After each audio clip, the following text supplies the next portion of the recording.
our challenges are pretty similar to what a lot of other organizations experienced ever since I've been in revenue cycle, really, and probably even more today, is around denials management and underpayments. I put those in two buckets because denials management, usually something was denied on the claim. Either we the provider did something wrong, or two, we think the payer may have processed the claim incorrectly and denied something. You can appeal those and try and get recoveries. It seems like that becomes more problematic every year. I think a lot of that stems from, administrative requirements, new regulations, maybe payer contracts have changed, been updated, and sometimes you miss updating your processes or your claims appropriately, which can result in technical denials.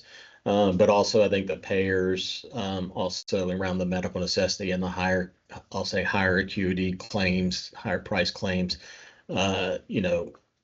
scrutinize those more, if that's the right word to use, and deny more often. And then providers have to use their resources in a lot greater detail to get those claims overturned. Underpayments is also problematic in that, they're harder to find, because typically when a payer pays you, if you looked at just the remit, like you get in the mail, if you go to the doctor, you get your EOB, we get an electronic remittance advice the same way.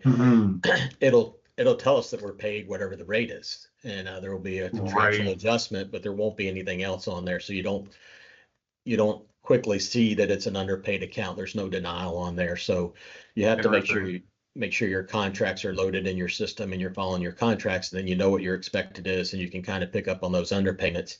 And typically you see those in, maybe carve outs, higher price claims where it's a set limit and you get a cost outlier payment that maybe the payer didn't pay, or maybe they didn't pay you for implants or some high cost drug. And so you have to follow up on those. So those are probably the two biggest things. And I think if I say a third one, is a lot of things on the front end, more things are becoming more required to have a prior authorization, which leads to the denials. But as that becomes more and more complex as well, you see that